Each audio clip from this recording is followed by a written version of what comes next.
Now a drink inspired by a flavour that most of us know as a child growing up, the honeysuckle flower. Nice, simple, very, very easy drink, very, very simple and sweet.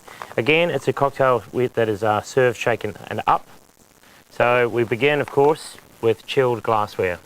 So we'll fill that with ice, we just use a little bit of sparkling water there. Then this is a very, very simple blend of 42 below pure vodka. We're going to squeeze some fresh orange. We've got a little bit of freshly squeezed lemon in there and runny honey, right? The honey itself doesn't matter, but if you've got an amazing local honey, then that's fantastic. In this case, this is a little bit of local Manuka honey. First, we're going to begin. I'm just going to need, just before I juice this, I'm going to garnish this with a little zest of orange. So we'll just prepare the garnish first. Whenever you're making cocktails, get your ingredients ready, then chill your glassware, and then arrange your garnish. In that order, you'll generally find that you find everything's coming out in pretty much the right sequence, and you're not left suddenly standing around at your party going, I wonder if I've got any more of this. All right, very, very simply, we need about a ½ ounce of that. And then we're going to need to add a little bit of lemon juice, roughly in the same ratio. Now, the honey obviously is going to take a little while to dilute. So we just stir in this honey and lemon juice combo. Very, very simple. Lovely blend. You're getting an amazing combination of like lifted, juicy honey and, of course, freshly squeezed lemon juice. Now we do exactly the same thing with the orange. Squeeze it in by hand. It's not an issue at all. Very, very big, juicy wedges of orange that do taste delicious.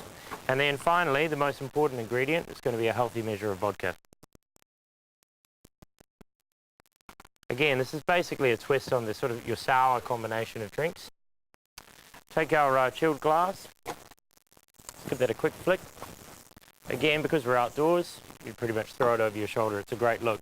At home, I probably wouldn't advise that. Then fill this with ice as much as possible. Really want this to be sitting as full of ice as we can. Then we take our Boston shaking tin and throw this over the top.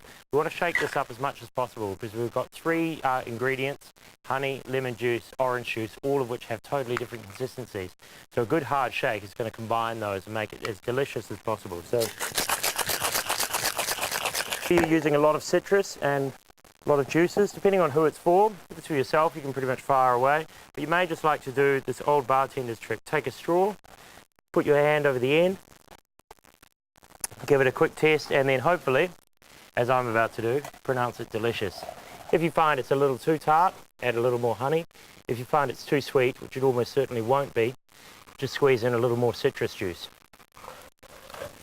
And finally, just to finish, we just take our orange zest and we run that around the rim of the glass, thereby ensuring that when we come to drink it, there's oil sitting on the surface of the drink, and they'll really start to get our nose excited before we actually come to taste it. And it does smell fantastic. And the honeysuckle, delicious.